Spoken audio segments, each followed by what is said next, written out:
नमस्कार दोस्तों, स्वागत है आप सभी का। अभी उपस्थित है कलेक्ट्रेट सभागार के बाहर। पीछे देख सकते हैं मिनी सचिवालय का बोर्ड लग रहा है। अभी कलेक्ट्रेट के बाहर हैं। जो साथी मेरे साथ खड़ा देख रहे हैं, एक फौजी है। आप वेशभूषा से पहचान ही चुके होंगे। इनकी जुबानी सुनवाता हूँ। अब सभी से मेरी शुरुआत में रिक्वेस्ट है, एक शेयर फौजी का नाम जरूर दबाएं। एक भैया भाई लगातार सरहद पर लड़ रहा है आप लोगों के लिए, हमारे लिए, जो हम आराम से अपने घरों में बैठे हैं। फिर उसके बाद वर्दी लगाकर जब ये छुट्टी आता है, जो गिनी चुनी छुट्टियां सरकार से मिलती हैं, उन छुट्टियों को आता है, तो फिर यहाँ ये जनता से लड़ रहा है अपने परिवार के लिए। सरहद पे हमारे लिए, सबके लिए, देश के लिए लड़ रहा है, और यहाँ परिवार के लिए और अपने हकों के लिए, अपनी मेहनत की कमाई के लिए लड़ रहा है यहाँ प्रशासन से। तो सुनते हैं सीधे फौजी का था। भैया दिक्कत क्या है, क्यों चक्कर काटते फिर रहे हो प्रशासन के? मैंने मेरी वाइफ के नाम पे एक प्लॉट की रजिस्ट्री करवाई है और उस पे स्थानीय लोग, जो गोलपरा है भरतपुर में, वहाँ पर उन लोग स्थानीय लोग, जाति ठाकुर ने कब्जा कर लिया है मेरी ज़मीन पे, और वो कब्जा नहीं होने दे रहे मुझे। अच्छा, कब खरीदी थी जमीन आपने? मैंने खरीदी थी 19/11/2018 में मैंने रजिस्ट्री करवाई थी। मुझे तो आज तक, मुझे 3 साल हो गए प्रशासन के चक्कर काटते काटते। जब भी मैं छुट्टी आता हूँ तो मुझे पुलिस पटवारी के चक्कर लगवाती है, पटवारी पुलिस के चक्कर लगवाती है। कोई भी प्रशासन अधिकारी ऐसा नहीं है जो जिसके पास मैं नहीं गया। यहाँ तक कि संभागीय आयुक्त, IG, DSP, कलेक्टर, ADM और SP और पुलिस थाना सेवर, कोई भी प्रशासनिक अधिकारी ऐसा नहीं है जिसके पास मैं कम से कम 10-10 बार नहीं गया, लेकिन कोई मेरी सुनवाई नहीं कर रहा है। मुझे यहाँ पर 3 साल हो गए चक्कर काटते। अभी मैं 70 दिन छुट्टी लेकर आया हूँ, जिसमें मेरी 70 की 70 दिन छुट्टी थाने में और कोर्ट कचहरी में निकल गई। मेरा कोई सॉल्यूशन नहीं कर रहा है। सब मेरा लेटर ले लेते हैं, कॉपी ले लेते हैं, हाँ देखेंगे, उसके बाद कोई कार्रवाई नहीं करते हैं।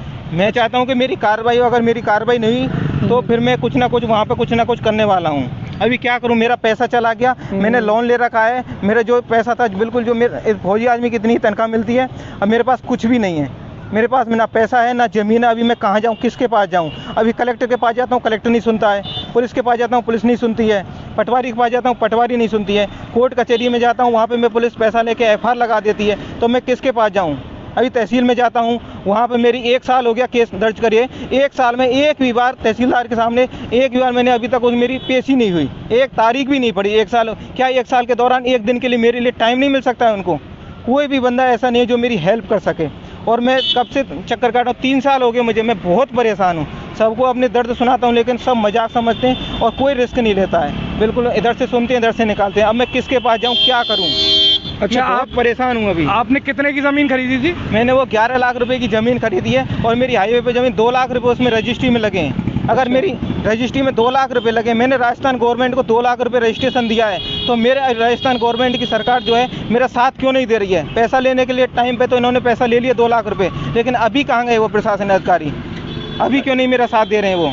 अच्छा, आपको जब आप शिकायत करते हैं, प्रशासनिक अधिकारियों के पास जाते हैं, कलेक्टर के पास जाते हैं, या किसी भी अधिकारी के पास जा रहे हैं, SDM पुलिस अधिकारी या कोई भी कह लीजिए, तो वो आपको जवाब क्या देते हैं? क्या आपको किस विभाग से क्या जवाब मिलता है, वो बताइए।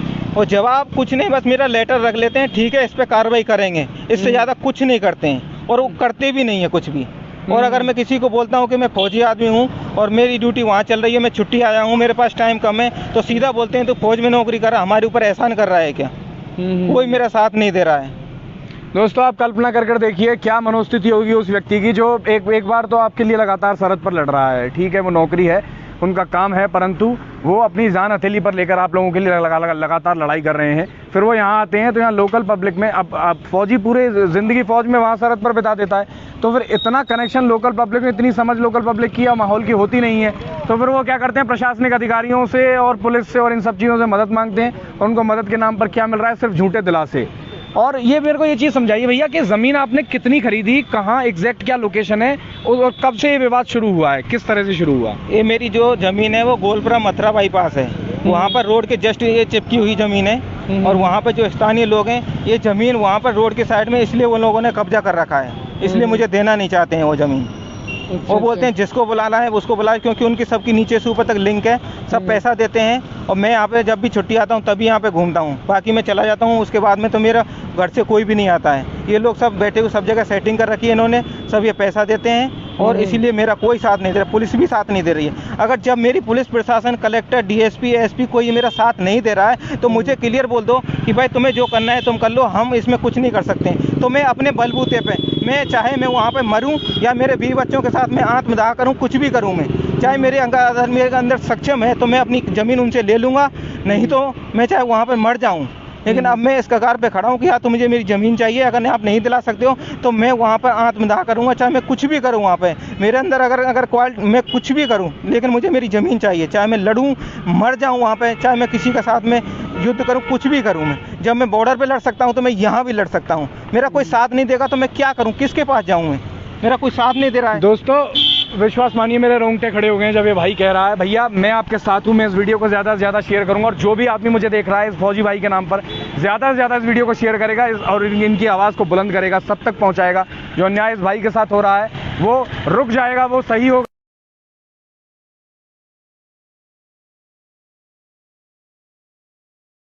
करने की कोई आवश्यकता नहीं है, पूरी हक से ज़मीन मिलेगी और ये जनता हमारा साथ देगी। दोस्तों मेरी रिक्वेस्ट है आपके भाई नीरज शर्मा की, इस आवाज़ को सब तक पहुंचाइए, सब तक बुलंद कीजिए। अभी आखिरी सवाल, आखिरी बात, यहाँ संभागीय आयुक्त की सुनवाई में आप आए, क्या जवाब मिला? उन्होंने क्या कहा है आपको? जवाब में तो उन्होंने ये बोला है कि ठीक है हम एसडीएम साहब से देखेंगे, लेकिन मुझे उस तरह का जवाब मिला जो पिछले मैं 3 साल से जवाब सुनता आ रहा हूँ। सब संतोषजनक जवाब नहीं है। संतोषजनक जवाब नहीं है कि ठीक है हम आज ही कार्रवाई करते हैं। पटवारी है वो 3 साल से उसका सीमा ज्ञान नहीं हो पा रहा है, वो पता नहीं मेरी प्लॉट बंगाल की खाड़ी में है या हिंद महासागर में, जो उसका वो सीमा ज्ञान संभव नहीं हो पा रहा है। वहाँ पर सरकारी कहीं पर नियंत्रण, कहीं कोई अतिक्रमण कर लेता है तो वो अपना बिल्डोजर ले जाकर उसको तुरंत हटा देते हैं, लेकिन मेरी प्लॉट पे ना आज तक कोई गया है। और जब भी पटवारी, सिर्फ 3 साल के दौरान एक बार पटवारी गया है जिसने मुझे बुलाया है बस, बाकी रिपोर्ट वो अपने आप बनाते हैं, झूठी रिपोर्ट बना के पेश करते हैं। कि अगर मेरी प्लॉट नहीं है, मेरा कुछ नहीं है, तो मेरी रजिस्ट्री कैसे हो गई? वो मेरा 2 लाख रुपए लगा हुआ ऐसे ही हो गया। बेचने वाली पार्टी है वो आपके साथ में, उसका क्या स्टेटस है? बेचने वाली पार्टी भी मेरी कास्ट से बिलोंग करती है, मैं भी एससी से जाटव हूँ, वो भी एससी से जाटव है। ये जो तीसरी पार्टी है ये जाति से ठाकुर है, इनका क्या लेना देना उस जमीन के अंदर? ये क्यों दखल अंदाजी करते हैं? इनका क्या मतलब है? ये सिर्फ लड़ने के लिए तैयार रहते हैं, इनको बस जबरदस्ती है, लट के जोर पे जमीन ले रहे हैं। अब मैं उसी तरह, अभी मैं सब प्रशासन से हार गया हूँ, अब मैं यही करूँगा जो वो लोग कर रहे हैं, चाहे मैं उसमें मर जाऊँ या मैं उनको मार दूँ। और प्रशासन भी आएगा तो प्रशासन को मैं पहले ही सचेत कर चुका हूँ कि या तो मेरी हेल्प करो, अगर आप नहीं कर सकते हो तो मुझे बता दो कि हम आपकी हेल्प नहीं कर सकते। मैं बहुत परेशान हूँ अभी। दोस्तों पूरी कहानी आपने सुन ली है। आप सभी से मेरी रिक्वेस्ट है फौजी भाई के लिए एक शेयर बटन जरूर दबाएं। अपना आपकी क्या मानना है, आपकी क्या राय है, आप क्या समझते हैं इस पूरे प्रकरण के बारे में, कमेंट करके अपनी राय जरूर दें, वीडियो को शेयर ज़रूर करें। आप सभी से मेरी रिक्वेस्ट है। और ये जो सारे कागजात हैं, आप एक बार कागजात दिखा दें सभी साथियों को। मैं कागजात भी दिखा देता हूँ। भैया के पास में सारे कागज लेकर ऑफिस दर ऑफिस घूम रहा है मेरा सैनिक भाई, अभी तक न्याय नहीं मिल रहा है। मेरे खुद के पिताजी फौज में थे, 32 साल नौकरी की है, उसमें पूरी तरह से फौजी भावनाओं से जुड़ा हूँ, पूरा मैंने माहौल देखा है, जीवन देखा। बेहद कठिन होता है दोस्तों, बेहद कठिन होता है फौज की नौकरी करना और उसके साथ अपने परिवार को भी संभालना, लगातार इस सब में बने रहना। ये रजिस्ट्री है।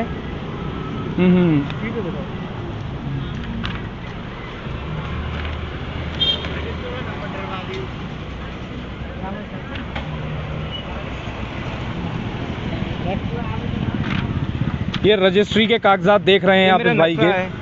दोस्तों नक्शे में जगह भी चिन्हित की गई है। पटवारी की रिपोर्ट है जिसमें कब्जा नहीं लेने दिया जा रहा भाई को। लिखता है कि प्लॉट का सीमा ज्ञान संभव नहीं है। क्यों नहीं है सीमा ज्ञान? क्या ये धरती से अलग है वो जमीन? क्या वो चंद्रमा पे है कि मंगल ग्रह पे कहाँ है कि हिंद महासागर में कहाँ है वो जमीन? ये उसका ये जमाबंदी है। अगर ये गलत है तो बताओ। ये जमाबंदी है जिसके प्रमाणित करी हुई, ये पटवारी की प्रमाणित करी हुई ये जमाबंदी है, ये जगह है, ये प्रमाणित करा हुआ नक्शा है वो भी पटवारी का। और ये पूरे भरतपुर का नक्शा है। इसमें आप देख सकते हैं कि ये मेरी प्लॉट यहाँ है और ये बाईपास रोड गया है, ये मेरी प्लॉट यहाँ है। और क्या चाहिए? ये मैं आईजी ऑफिस में गया था, संभागीय आयुक्त के समय गया था, आज तक आईजी ऑफिस से मेरे यूनिट से तीन मेरे यूनिट से लेटर आए। ये देखो, ये 9 जनवरी को 2019 को लेटर आया था यूनिट से, इसका कोई जवाब इन्होंने नहीं दिया। उसके बाद में 26 मार्च 2019 को ये लेटर आया मेरी यूनिट से, इसका जवाब इन्होंने कुछ नहीं दिया। उसके बाद 6 मार्च को 2020 में फिर ये लेटर आया मेरी यूनिट से, इसका भी इन्होंने कोई जवाब नहीं दिया, कोई इन्होंने जवाब नहीं दिया। तो दोस्तों मैं वीडियो को एक बार कंक्लूड कर देता हूँ। आप सभी से रिक्वेस्ट है फौजी भाई की, जो अभी मनोस्थिति है उस सभी को सब समझें। भाई भावुक हो गए ये बात करते करते।